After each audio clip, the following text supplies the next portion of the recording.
안녕하세요. 보타이맨입니다. 10월 6일 미국 소식을 전해드리겠습니다. 오늘의 첫 번째 소식은 여러분들이 지금 궁금해하는 미국 현지 대통령 선거 현황을 보여드리겠습니다. 우리가 일반적으로 알고 있는 스윙 스테이트, 즉 경합주에는 7개 주가 있습니다. 바로 애리조나, 조지아, 미시간, 네바다, 노스캐롤라이나, 펜실베니아, 위스콘신 등 7개 주를 말합니다. 여기에는 총 93개의 선거인단이 달려 있습니다. 2020년 선거에는 도널드 트럼프 대통령이 딱 13석만 확보하였고 80석은 조 바이든이 가져간 걸로 어떻게 됐든 나타났습니다. 그러나 오늘 밝혀진 바에 따르면 CNN 내부 조사 결과에서 도널드 트럼프 대통령이 68명의 선거인단을 확보하였고 카말라 해리스 쪽은 딱 25명에 불과한 것으로 나타나고 있습니다.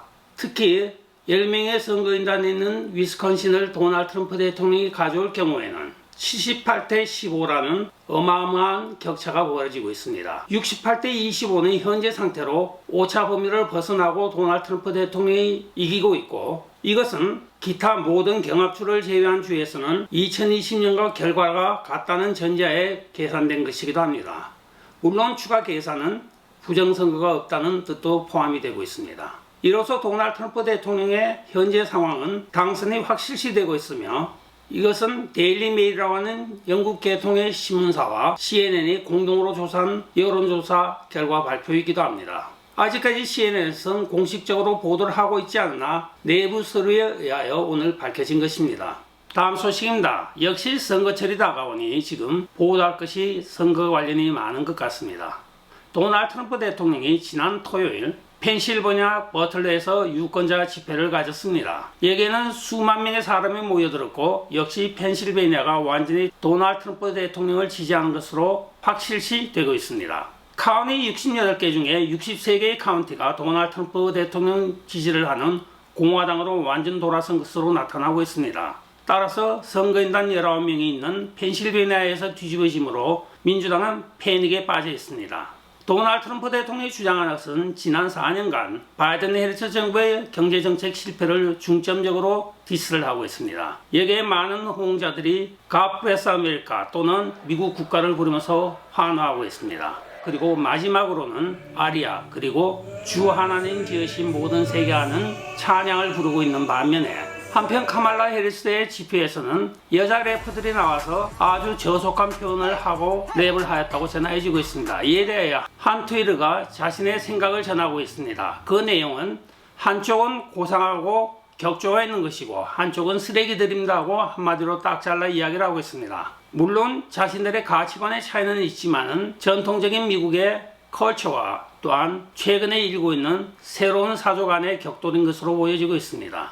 펜실베니아 67개 카운티 중에 63개 카운티가 완전히 공화당으로 돌아선 것으로 나타났습니다. 이로써 공화당 후보들은 전부 다 환호를 지르고 있고, 또한 이들에게 그동안에 민주당 일변도였던 펜실베니아가 오차 범위를 훨씬 벗어나서 도널드 트럼프 대통령을 지지하고 있습니다. 2020년과 같은 돌발적인 상황이 없다고 하면 도널드 트럼프 대통령 당선은 확실시 되고 있는 것 같습니다.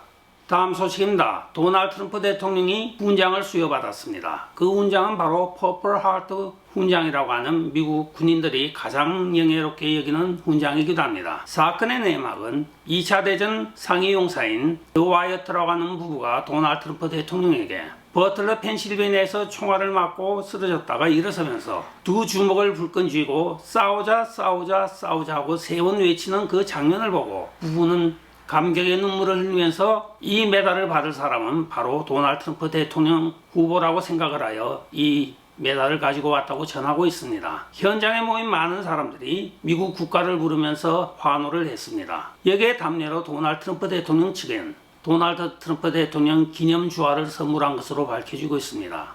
퍼플 하트 훈장이라고 하는 것은 미군에서 가장 오래된 무공 훈장으로서 실제적으로 미국 독립전쟁 당시부터 수여되어 왔습니다. 그러나 1932년도 정식적으로 훈장 수여 훈령이 발표된 이후에 최초로 받은 사람은 바로 우리도 잘 아는 더글라스 맥아더 장군이기도 합니다. 따라서 미군들은 이 훈장을 다른 어떤 훈장보다도 더 소중하고 귀하고 영예롭게 여긴다고 전해지고 있습니다.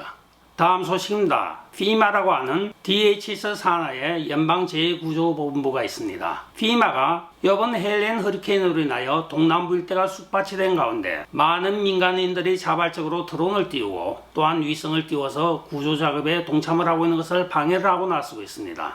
연방재난처가 제대로 활동을 하지 못하자 수많은 사람들이 드론에 애기분유 또한 여러가지 약품 등을 띄워서 산간벽지에 고립되어 있는 사람들에게 전하고 있습니다. 여기에 일론 머스크는 자기의 개인 헬리콥터 2대와 또한 스타링크라고 하는 인터넷 위성을 그 위에다 띄워 모든 인터넷을 가동케 하고 모든 재난을 접수하고 거기에 대한 대응으로 약품과 식량 등을 공급하고 있다고 합니다. 그러나 돕기보다는 이 FEMA라고 하는 원래의 목적을 잃어버린 정치단체가 되어버린 재난본부는 이들에게 반대를 하고 나서고 있습니다. 개인적인 드론을 띄우지 말라. 드론을 못 띄울 이유는 하나도 없습니다. 자기들이 재난의 현장의 사이즈를 줄이기 위하여 어떤 꼼수를 쓰는지 몰라도 재난 현장의 민간인 접근을 막고 있으며 또한 구조를 요청하는 곳에는 차가 들어갈 수 없다는 핑계로 나가지 않고 있습니다. 96억 달러의 FEMA 재난대책금이 그동안 어디에 쓰여져 있는 것을 보았더니 지금 자금이 없는 것으로 나타나고 있습니다. 대부분의 불법 국경 입국자들을 운송하거나 그들에게 호텔을 제공하고 안식처를 제공하는 데 다 써버린 것입니다. 막상 미국 시민이 재난을 당하자 돈이 없다고 합니다. 그래야 바이든 행정부는 부랴부랴 의회에다가 재난구제 비상대책금을 마련해달라고 요청하고 있는 것으로 나타나고 있습니다. 많은 트위터 X들이 비난을 하고 있는 것은 불법 입국자들에게는 몇천 불을 주면서 재난을 당한 지역의 주민들에게는 가구당 760불만 주겠다고 발표한 데 따라 많은 시민들의 분노 게이지가 점점 조 바이든 행정부를 향하여 증가하고 있습니다. 2년 전에 장 피에르 백악관 대변인에게 기자들이 재난대책기금은 어떻게 쓰여지고 있습니까? 불법 입국자들의 안녕을 위하여 쓰여지고 있다고 하는 게 사실입니까 했을 때 그런 적은 없다고 이야기를 하였습니다. 그러나 2년 만에 밝혀진 바에 따르면 그 모든 자금이 그게 다 소모된 것으로 보여지고 있습니다. 과연 현장의 그 불체자들에게 도움을 주었을까요? 저는 아니라고 생각합니다. 정치적으로 자기들이 어떤 다른 용도로 사용하지 않았나는 합리적인 의심을 해보기도 합니다. 다음 소식입니다. FEMA의 수장격인 국토안보부 장관인 빡빡이 마요로 알레한드로가 피해 지역인 노스캐롤라이나에서 명품점에 쇼핑하고 있는 것이 오늘 기자들에게 포착이 되었습니다. 그 일대는 재난 1급 지역으로 선포가 되어 많은 이재민과 또한 사상자 그리고 실종자가 존재하고 있는데 그는 한가롭게 명품 백화점에서 남성 의류를 사서 나오는 것이 경호원들과 함께 기자에게 포착이 되었습니다. 이번 태풍으로는 약 300억 달러의 재산 손실이 발생하였으며 213명 이상이 현재 사망하였고 수백 명이 실종된 상태이기도 합니다. 국토안보부 수장이면 당연히 재난본부에 앉아서 진두지휘를 해야 하는데 이게 뭐하는 짓인지 모르겠습니다. 시민들의 공분이 지금 천정까지 치솟고 있습니다. 조 바이든 행정부의 잘못된 반면을 그대로 보여주고 있는 것입니다. 한편 엄마 역할을 성실히 하고 있는 남자인 부티지 교통부 장관은 제 지역의 모든 드론을 압수하고 그들이 민간인들이 지원하고 있는 구호품을 압수하고 있다고 합니다. 개인들이 돕고 있는 구제 현장에 정부가 나서서 딴지를 걸고 있는 상황이기도 합니다. 다음 소식입니다. 국토안보부와 FBI가 10월 7일인 월요일 인종 범죄가 증가할 수 있다고 경고를 하고 나서고 있습니다. 이것은 바로 2023년 10월 7일에 하마스가 이스라엘에게 전쟁을 선포하여 251명을 납치하고 2,000명 이상을 살해한 하마스 테러 1주년 기념일이기도 합니다. 그들은 이것을 시아 들어가여 성전이라고 했는데 많은 민간인들이 살해되었습니다. 그들의 공익 광고에 의하면 하마스 테러 1주년을 기념하는 10월 7일엔 인종범죄가 증가할 수 있으므로 가급적 집안에 머물고 외출을 삼가해 주십시오 하고 경고를 하고 있습니다. 이 방송을 듣고 있는 많은 우리 교민들은 가급적 외출을 자제해 주시고 집안에 머무는 것을 권장하고 싶습니다. 지금까지 보타이맨이었습니다. 여러분 안녕히 계십시오. 그리고 좋아요, 댓글, 알림, 구독 꼭 부탁드리겠습니다. 바이.